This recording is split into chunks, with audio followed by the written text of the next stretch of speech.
उसे जल्दी पूरा करो, ठीक है? जी भैया। होमवर्क ज्यादा है क्या? मैं कुछ हेल्प करूं? क्यों? चाची को कोई लव लेटर देना है क्या? तुम्हारा क्या होगा चाचू? अरे तू तो नेशनल हाईवे पकड़कर सीधा लॉन्ग ड्राइव पर ही निकल गया। ए, भाभी ने तुम दोनों को बुलाया है, चलो जाओ। क्या बात है? मुझे क्या पता, होगी कोई सीक्रेट बात, पूछ लो जाकर खुद ही। चलो जाओ। Boost is the secret of my energy. चलो अभी।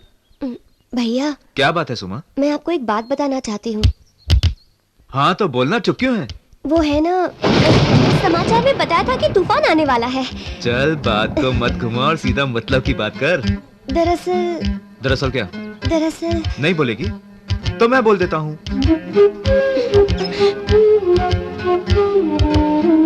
तुम यही कहना चाहती थी ना कि तुम रघु से प्यार करती हो, राइट? आपको कैसे पता चला भैया? क्योंकि मैं जादूगर हूँ इसलिए सब जानता हूँ। जब हम फिल्म देखने जा रहे थे तब तुम रघु को मिरर में देख रही थी, मैं तब भी समझ गया था। Very good choice, made for each other.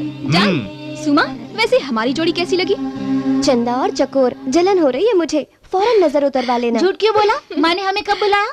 झूठ बोलने की क्या जरूरत थी? कह देती कि अपनी लव स्टोरी सुनानी है, मैं खुद ही बात चला जाता। अरे अरे सच्ची तो कह रहा है, मारती क्यों हो? पीछे हटो। लक्ष्मी जी, बाथरूम में टॉवल रख दिया क्या? हाँ रख दिया। ओहो, मैंने टर्किश टॉवल रखने को कहा था, तुमने सादा रख दिया है। टर्किश टॉवल ही रखा है। और साबुन कहाँ है? वही रखा है। ओहो, लाइफ बॉय रख दिया तुमने, मैंने तो पियर्स कहा था ना। पियर्स ही रखा है। ओहो, शैम्पू रखा हुआ है, मैं शिकाकाई से रहना चाहता था। वहीं पर रखा है, ध्यान से देखिए। यहाँ पर कुछ भी नहीं मिल रहा है, जरा आकर ढूंढो, देर हो रही है, मुझे जाना है। सब रखा तो है। अरे क्या कर तुम रहे हो? शर्मा क्यों रही हो? कल की पप्पी बाकी थी ना। अच्छा जानती हो मैंने तुम्हें यहाँ क्यों बुलाया है? कल सबके सामने तुम्हें डांटा था ना, तो आज अकेले में तुमसे माफी मांगना चाहता था। बस भी कीजिए। पकड़े गए ना भैया, बाथरूम में घुसकर क्या कर रहे हो आप लोग? अरे फिर से वो पप्पी वाला शॉट। इमरान हाशमी भी आपको देखकर शर्मा जाएगा। देख राम, फंसे हुओं की इतनी खिंचाई नहीं करते। हाँ, हम फंस गए थे तो आपने रहम किया था। आपके लिए अलग कानून और हमारे लिए अलग। अरे ऐसे खड़े रहो, क्या सॉलिड पोज दिया यार। चलो भागो सब यहाँ से। प्रणाम मालिक। प्रणाम नारायण, सुबह सुबह कैसे आए? मेरी बेटी की शादी के लिए पंडित जी ने आज ही का मुहूर्त बताया है। अगर आप अपने शुभ हाथों से हमें मंगलसूत्र दे दें तो मेरी बेटी भी आपकी बिटिया रानी जैसी भाग्यशाली बन जाएगी मालिक। अरे क्यों नहीं, आपकी बेटी भी हमारी बेटी जैसी है। लक्ष्मी, जाओ बिटिया के लिए मंगलसूत्र ले आओ।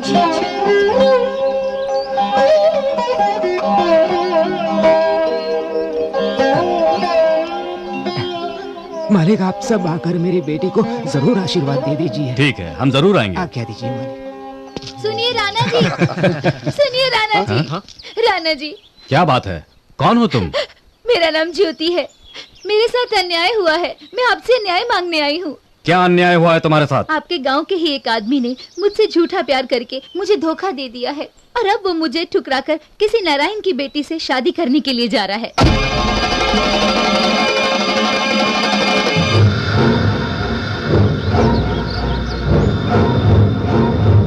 कौन है वो, मुझे बताओ। अपने सुतार सूरज भान का बेटा रमेश। जाओ उसे फौरन मेरे सामने लेकर आओ।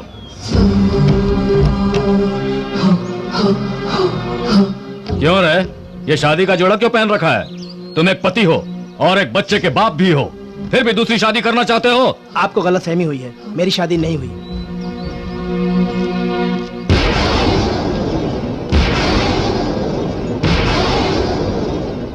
अब बोलो, क्या तुमने इससे प्यार किया था और शादी करने का वादा भी किया था? जी किया था। और वो तेरे बच्चे की माँ बनने वाली है? हाँ।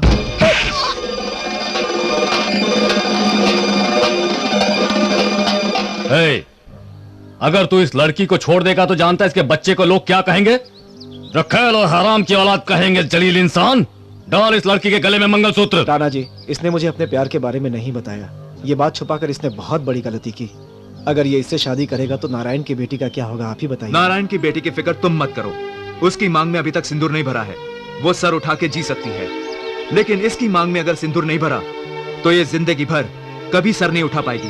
ए, चल मंगलसूत्र पहना इसे। कामकाज सारा हो चुका है। ठीक है, आप उधर का देख लेना। हाँ, नमस्कार। नमस्कार।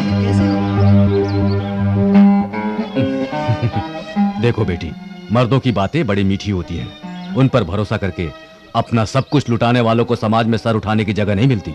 राम, तुम जाओ और नारायण को समझा बुझाकर यहाँ लेकर के आओ। ठीक है भैया। नारायण चाचा, अब ना शादी होगी ना ही दूल्हा आएगा। राणा जी ने दूल्हे की शादी किसी और से करवा दी।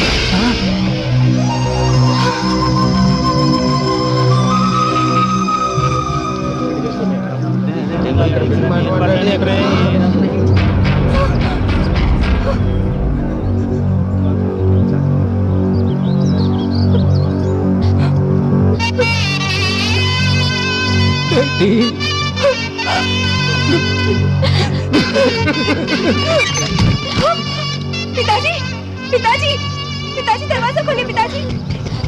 भैया, हाँ भैया, शादी रुक गई भैया। नारायण काका ने अंदर जाकर दरवाजा बंद कर लिया है। पिताजी, पिताजी दरवाजा खोलिए। पिताजी, पिताजी। नारायण काका, नारायण काका, नारायण काका, ये क्या कर रहे थे तुम? छोटे मालिक, मरूं नहीं तो और क्या करूं? आपके भैया की मेहरबानी से दूल्हे ने दूसरी लड़की से शादी कर ली है। अब मेरी बेटी का क्या होगा छोटे मालिक?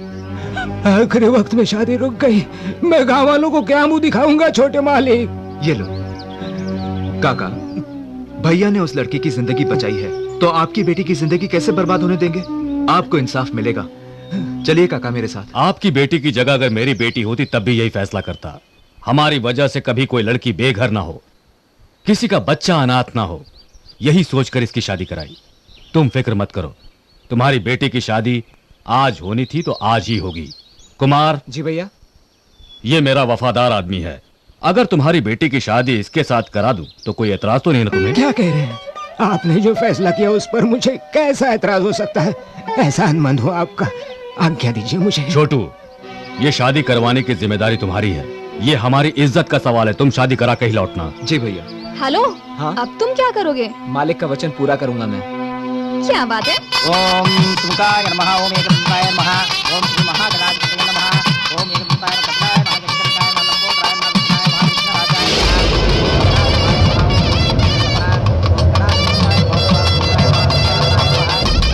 विष्णुराय नमः, अन्नपूर्वजाय नमः।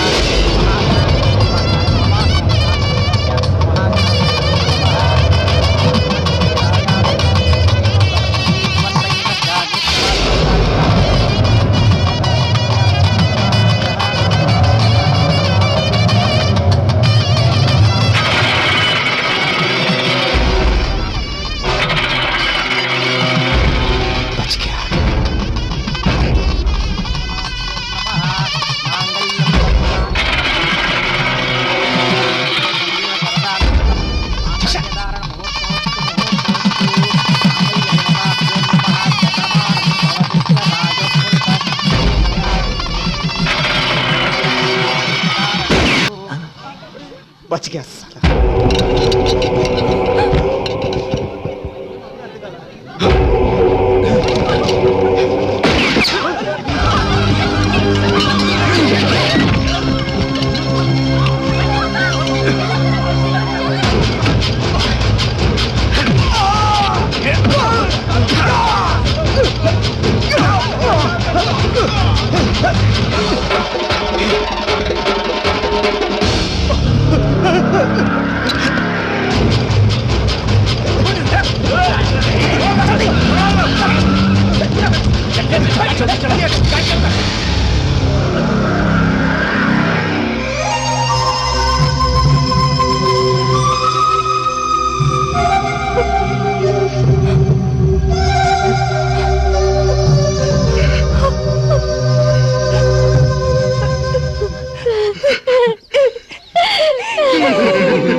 अब रो के क्या फायदा नारायण? इस हादसे के जिम्मेदार है तुम्हारे गांव के मुखिया राणा जी। इसकी शादी एक गुंडे से तय करा के ही इसकी जिंदगी बर्बाद कर दी। अगर भगवान ने हमारे नसीब में यही लिखा है तो राणा जी क्या करेंगे? आप चुप रहिए। चुप कैसे रहे? तुम कुछ नहीं जानते। मंडप में आने से पहले ही एक दूल्हे को छीन लिया, दूसरा गठबंधन होने से पहले ही मर गया। अगर लोग इसे मनहूस कहने लगे तो फिर चाहे जितना भी दहेज दे दो, कोई इससे शादी नहीं करेगा। मंगलसूत्र पहनाते हुए अगर दूल्हा मर जाए तो आप इसे विवाहित कहेंगे या विधवा? बताइए ना बाबू। शादी के बाद दूल्हे को कुछ हो जाए तो ज्यादा फर्क नहीं पड़ता, लेकिन दूल्हा मंडप में मर जाए तो दुल्हन श्रापित हो जाती है। हम लड़का चुनकर कहते हैं कि तुम्हारी इससे शादी होगी, तो लड़की उस लड़के के सपने देखने लगती है। फिर हम कहते हैं उससे नहीं, दूसरे से शादी होगी। ये लड़की की भावनाओं के साथ खिलवाड़ करना नहीं तो और क्या है। फिर भी लड़की शादी के लिए राजी हो जाती है, तब दूसरा पति छीन जाता है। अब वो लड़की कहाँ जाए? जो रिश्ता पहले से तय हो गया था उसे बदलने का क्या अधिकार था राणा जी को? अगर ये उनकी बहन या बेटी होती तो उसका ब्याह किसी गुंडे से कराते क्या? ये अलग अलग नियम क्यों है बताइए?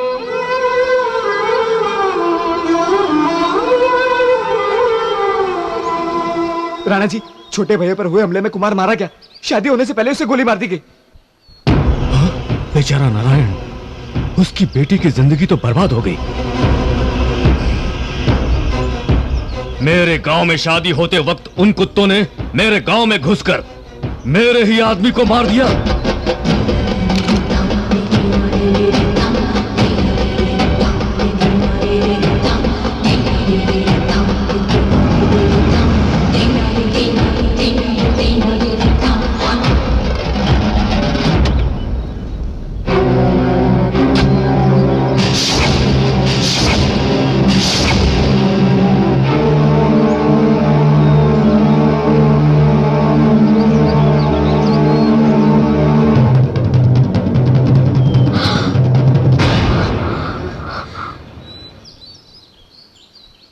भैया, तुमने बहुत अच्छा किया मेरे भाई। मैं ये सोचकर तड़प रहा था कि जिस लड़की के साथ अन्याय हुआ है उसे मैं कैसे न्याय दिलवाऊं। तुमने इतना अच्छा कदम उठाया कि तुम महान बन गए हो आज। शाबाश। इंसान की जान भले ही चली जाए पर मान नहीं। ये नेक काम करके तुमने पूरे समाज में हमारा सर ऊंचा किया है। वचन देकर उसे निभाने वाला बहुत महान होता है। अपना वचन तो सभी निभाते हैं, तुमने बड़े भाई का वचन निभाया। तुम हम सबसे ऊंचे हो गए हो। मेरे भाई की सोच इतनी ऊंची है, ये देखकर आज मुझे गर्व हो रहा है।